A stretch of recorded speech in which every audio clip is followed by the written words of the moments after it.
सोलापूरकरांसाठी एक दिलासादायक घडामोड घडली असून नामवंत न्यूरोलॉजिस्ट डॉक्टर सोनाली वळसंकर यांच्या नव्या न्यूरो ओपीडीचे मंगळवारी महापालिका आयुक्तांच्या निवासस्थानासमोर विधिवत उद्घाटन करण्यात आले। उस्मानाबादसह शेजारील कर्नाटक राज्यातून न्यूरो विषयक उपचारांसाठी रुग्णांचे सतत फोन आणि चौकशी येत असल्यामुळे डॉक्टर वळसंकर यांनी ही ओपीडी सुरू करण्याचा निर्णय घेतला। यावेळी झालेल्या शुभारंभ कार्यक्रमात स्थानिक नागरिक, रुग्ण आणि सामाजिक क्षेत्रातील मान्यवर मोठ्या संख्येने उपस्थित होते। नवीन ओपीडी रोज सकाळी 11 ते सायंकाळी 6 या वेळेत रुग्णांसाठी खुली राहणार आहे। रुग्णांना वेळेत उपचार मिळावेत, त्यांचे प्रश्न आणि अडचणी तात्काळ दूर व्हाव्यात याच उद्देशाने या ओपीडीची स्थापना करण्यात आल्याचे डॉक्टर वळसंकर यांनी सांगितले। नमस्कार, मी डॉक्टर सोनाली वळसंकर, न्यूरोसर्जन म्हणून मागचे 10 वर्ष सोलापूरमध्ये कार्यरत आहे।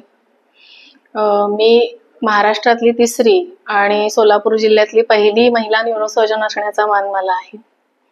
मागचे 10 वर्ष मी अखंड सेवा दिलेली आहे, परंतु मागील काही कालावधीमध्ये मला पेशंटच्या नातेवाईकांचे सोलापूर, धाराशिव, लातूर आणि आंध्र प्रदेश, कर्नाटक इथून पेशंटच्या नातेवाईकांचे सतत फोन यायला लागले की मॅडम तुम्हाला भेटायचं असेल किंवा ट्रीटमेंट कंटिन्यू ठेवायची असेल तर कुठे भेटू तुम्हाला।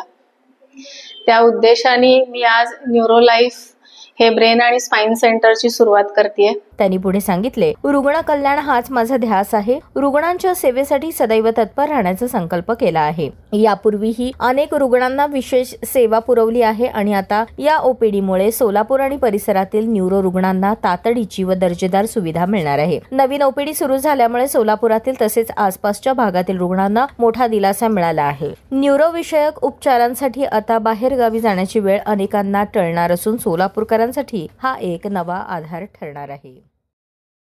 आज दिनांक 20 ऑगस्ट रोजी आम्ही त्याची सुरुवात केलेली आहे आणि त्या दृष्टीने सतत पेशंटच्या सेवा देता यावी आणि त्याच्यामध्ये खंड पडू नये हा एकमेव उद्देश ठेवून आम्ही हे नवीन व्हेंचर चालू करतो आहोत। आता सोलापुरातील पालिका आयुक्तांच्या निवासाच्या समोर ही ओपीडी आहे।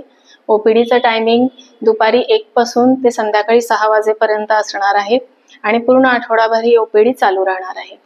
आता मी ब्रेन आणि स्पाइनची सर्जन असल्यामुळे मेंदू आणि मणक्याच्या विविध आजारांवर उपचार केले इथे जातील।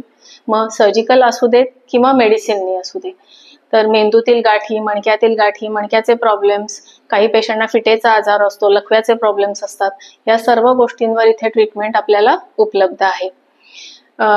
जुन्या पेशंटचा विश्वास, नवीन पेशंटची मला दाखवण्याची इच्छा आणि तुमच्या सर्वांच्या शुभ आशीर्वादाने हे कार्य व्यवस्थित पार पडावे आणि या नवीन व्हेंचरला तुमचे शुभ आशीर्वाद राहावेत ही इच्छा।